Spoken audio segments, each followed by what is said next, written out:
Olá, se você quer saber quais são as medidas e os passos para o tratamento da síndrome do túnel do carpo, esse vídeo foi feito especialmente para você. Então, nesse vídeo eu vou mostrar para vocês como é que eu faço o tratamento dos meus pacientes e o que tem evidência na literatura que ajuda os pacientes a evitarem a cirurgia para a síndrome do túnel do carpo. Bom, os pacientes que chegam ao meu consultório são imediatamente solicitados para utilizarem uma órtese para dormir.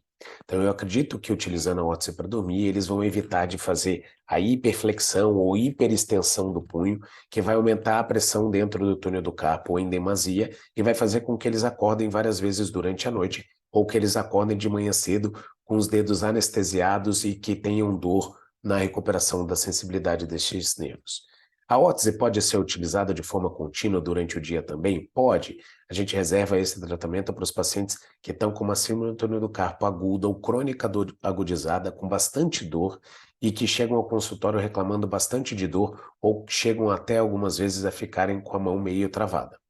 E a gente vai também poder discutir se o paciente vai comprar uma órtese na farmácia ou numa loja de produto ortopédico, ou se ele vai fazer uma órtese sob medida. Bom, as órteses sob medidas têm duas imensas vantagens. A primeira é que ela é feita para o paciente.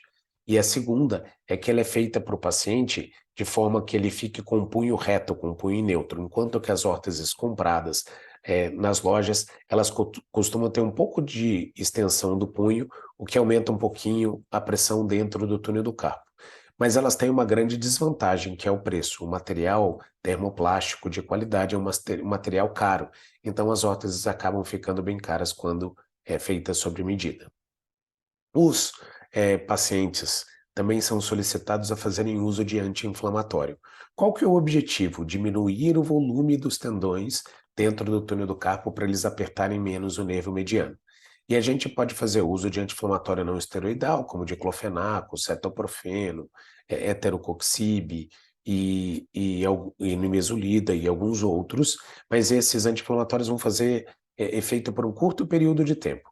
A gente pode pedir para os pacientes tomarem anti-inflamatórios esteroidais, que são os corticoides, por via oral, mas eu prefiro que eles façam uso intramuscular desses corticoides, porque o uso intramuscular dos corticoides ou da betametasona de depósito vai fazer com que esse paciente tenha um alívio da dor e uma ação da medicação por 20 a 30 dias.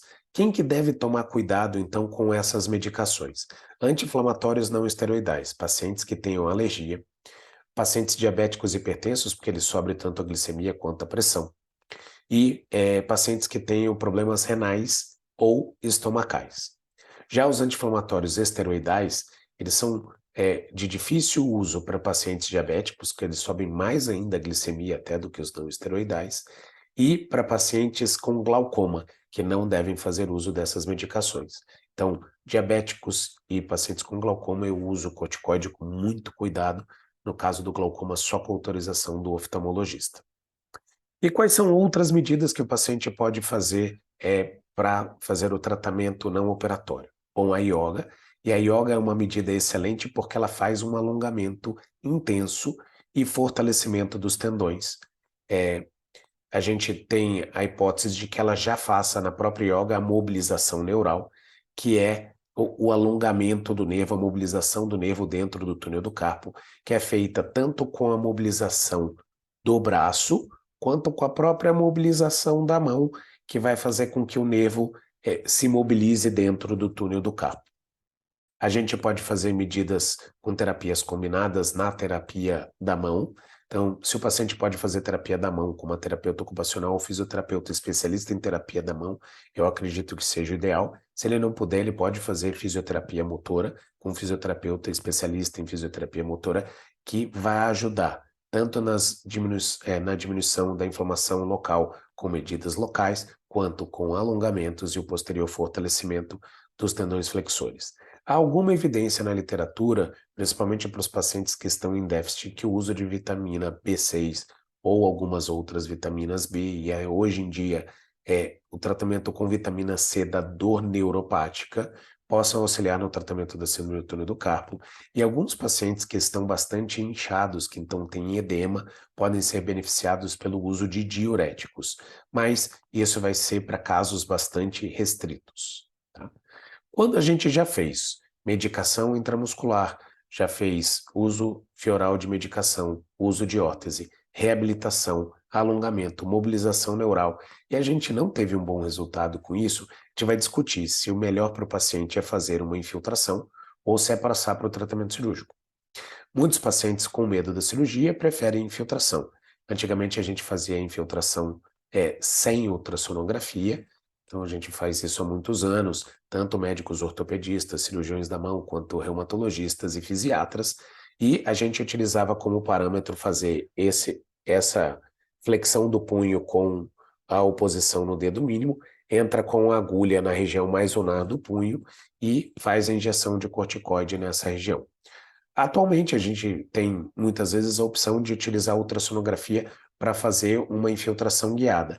E a gente pode fazer tanto ela no sentido longitudinal do braço, como a gente vê nessa figura, quanto a gente pode entrar com agulha no sentido transverso e acompanhar para fazer uma injeção de medicamento ao redor do nervo.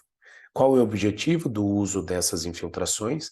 É fazer um teste terapêutico para saber se o paciente realmente vai melhorar da dor quando a gente faz essa anestesia e uso da medicação, e a gente também pode jogar anti-inflamatório ao redor do nervo e ao redor dos tendões flexores e pedir para ele fazer a mobilização para ver se a gente diminui a tenossinovite, a inflamação dos tendões ao redor.